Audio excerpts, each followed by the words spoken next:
Hey guys, you're listening to The Rerun. This is the newest furry podcast on Spotify, and I am Retro Coyote. Hey, how's it going? So yeah, we're doing a podcast. I'm super excited. Today, we're going to talk about the fall of Twitter and the rise of BlueSky. Before we get into that, get some quick introductions out of the way. If you're watching this on YouTube, you already know who I am. And you're wondering why there's a podcast here on this channel now. Well, my shorts consistently outperform my long-form content, so I wanted to reformat my longer videos into a podcast-style content. So that way, you guys still get the same kind of content, but I can also take that and put it up as a podcast on Spotify. So you guys are still going to get the same great content, but you guys on Spotify, thank you for listening if you're listening to this. And my name is Retro Coyote. I've been part of the furry community since 2020 during that wonderful time we all had watching Tiger King and ordering DoorDash. I actually started out as Harrington Hare, a rabbit. That was my first fursuit. I eventually got a Lemon Brat suit secondhand that I named Retro Coyote, and a star was born. So we're going to be doing this podcast thing. It will look like this. And we're going to go from there. But today, let's go ahead and get into the topic of conversation for today, which is, again, going to be the collapse of X and how BlueSky kind of is coming in and taking its place in the social media landscape as it relates to furries, more or less. So, a little bit of background. I'm sure most of you know this story already. Elon Musk basically made a half-hearted bid to buy Twitter back in 2022 in spring for $44 billion. That's a lot of money. Again, it was kind of a half-hearted joke of a bid. He did make an offer, but they then called him on that offer. They accepted it, and he tried to back out, but the deed was done, and they threatened legal action if he didn't make good on it. So he wasn't forced into it. It was a stupid decision he made, which you'll see becomes something of a trend in this story.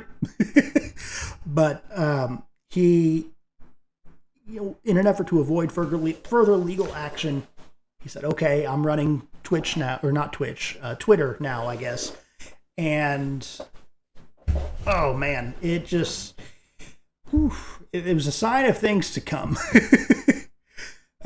So one of the first things he did was he took the company private and he rebranded it to X, which was met with a universal, he put in a new CEO, and there was a large exodus of advertisers. They were the first to leave.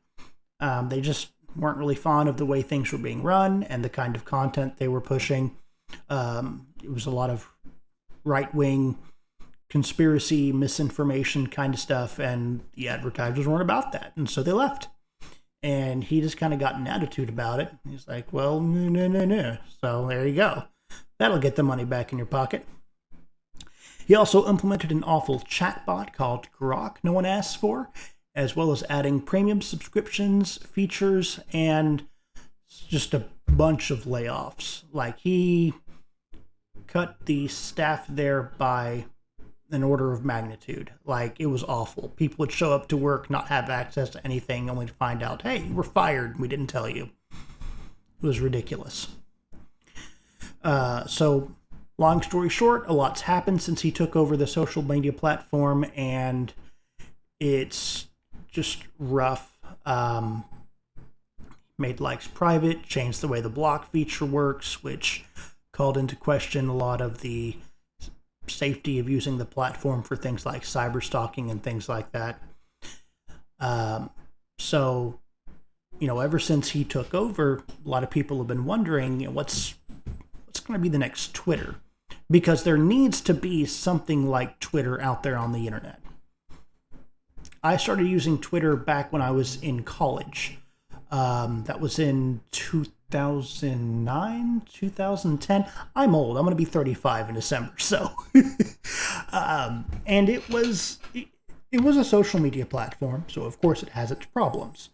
You talk to any YouTuber, they'll tell you about apocalypses and copyright strikes. Facebook is its own cesspool of awfulness, as is Twitch. But they work, you know? And that was the same story for Twitter. It worked. It wasn't perfect by any stretch. It had its purpose, it had its niche, it had its function, and it worked. Right? It served as basically a public square where a lot of people were more accessible. You could talk to celebrities, you could DM people. Public services could reach out to their people and say, hey, here's what's going on. And it worked. It was good. You know, by and large, people liked Twitter. Then Elon Musk bought it, and it just kind of went down the shitter. So people have been wondering what's going to be the app to take its place. And the eyes were on apps like Mastodon and Threads, Post, Pebble, Spill. Some of those apps are gone. Some of those are long forgotten. Threads was just awful. I tried Threads. I couldn't get into it. It was just bare bones and rough. So essentially, after being invite only for almost a year, BlueSky became open to anybody this February of 2024. And it gained almost 800,000 new users in the span of a day. That's a big deal. So I actually had to get an invite to BlueSky from another one of my furry friends. And it was bare bones. It was a new app, so I didn't expect everything to be set up, ready to go day one. But I liked it. It was like Twitter, but fewer ads, nicer people, less features, a bit more bare bones. It wasn't bad. Now, after the U.S. election and just the general decline of Twitter, people have been flocking over, one community at a time, the furries largely among them. Right now, BlueSky has about 14.5 million users. I suspect that number has likely grown since the writing of this particular article. Its growth stems from a lot of policy changes at X, like we just discussed, and allowing third party to train AI on the user's post, which is what it is. But BlueSky got a big boost following the election. And while the number is promising, obviously BlueSky has a lot of catching up to do. They have to compete with other apps like, obviously, Twitter, X, whatever you want to call it, is still the big dog on campus. Even Threads, which is kind of attached at the hip to Facebook and Instagram, Threads, as awful as it is, still has 275 million monthly active users. So, to break it down for you, BlueSky is a decentralized social app that was built by former Twitter CEO Jack Dorsey, and it was kind of developed in parallel with Twitter. So it's very Twitter-like. There's an algorithm involved, and there's community-specific moderation, which is pretty cool. So, yeah, not a lot of complaints so far about BlueSky. Like I said, I don't see a whole lot of ads.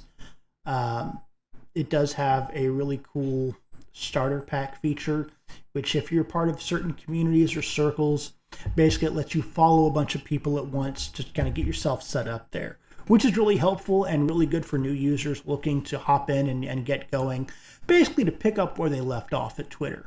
I've seen a couple of them floating around. I think I've got into one or two of them, so that's always cool. A lot of people have hopped over to BlueSky. AOC, Mark Cuban, Weird Al, the president of Brazil. And it works kind of like Twitter. If you've used Twitter, you can probably hop into BlueSky without a whole lot of issues. It's a really nice app. I'm more interested in to see how it's going to grow, and what features it's going to develop and how it's going to develop independent of Twitter, X, whatever. Because that's what I'm primarily interested in. It's good now, But can it stave off what happened to Twitter? Can it fix some of the problems that Twitter had? And if so, if not, can it grow to be something distinct from Twitter? Can it have its own identity rather than just new Twitter? Right? So artists, Swifties, furries, all sorts of communities are moving into BlueSky, and BlueSky has largely facilitated that process, which is certainly accounting for its rapid growth. Only time will tell if this application can replace Twitter in the social media universe, but the outlook is good. I'm predicting we'll see a lot of growth and new features coming in. I am trying to be more active on the app. I'm really bad about that. I try to promote my content on there as much as I can. I'm going to start doing like holiday content since 'tis the season, whatever. But yeah, I'm a big fan of BlueSky. I like it so far, and if you're not there, like I said, it's open for everybody to use. It's free. There's not a lot of ads, and it's still in that phase where it's like the honeymoon period of a social media app, where the first people to settle it are just happy to be there, having a good time. The toxicity hasn't really set in just yet, but I'm going to wait to see if, when, and how that happens. I'm also kind of interested in their monetization model. How are they making money? How are they supporting it? I'm sure there are ads on there that I just haven't seen, just because we're also inundated with ads these days. We just kind of scroll through and not thinking about them. But my point being is it's still new. It's still fun. If you're looking for a Twitter replacement, get into it now while it's still awesome. Be one of the early adopters. I think you'll really enjoy it. But anyway, that's the long and short of BlueSky. I'm having a lot of fun with it, and I want you to let me know if you're watching this here on YouTube. Let me know down in the comments if you're on BlueSky. I'll give you a follow. And yeah, check it out. It's a really good app, and I didn't think, honestly, that we'd see a replacement for Twitter this soon. Now, as for where that leaves Twitter, I'm going to give it 5 years. 5 years before it either shuts down completely or at least very much starts to scale down their operations. They start shutting it down, more or less. Now, I know that's probably really, a pessimistic and dire prediction, but that's, I could be wrong. But a lot can happen in 4 years. Take it from somebody who's lived in America and who's getting ready to have a second Trump presidency. A lot can happen in 4 years. So we'll see, Anyway, that's going to do it for the inaugural episode of the rerun. You will know future episodes of this podcast by how it looks and how it sounds. Let me know if you enjoyed the video, and let me know how the audio quality was. Like I said, I'm still new to the podcast thing, so definitely let me know your thoughts, and thank you for listening, and I'll catch you guys next time. Bye.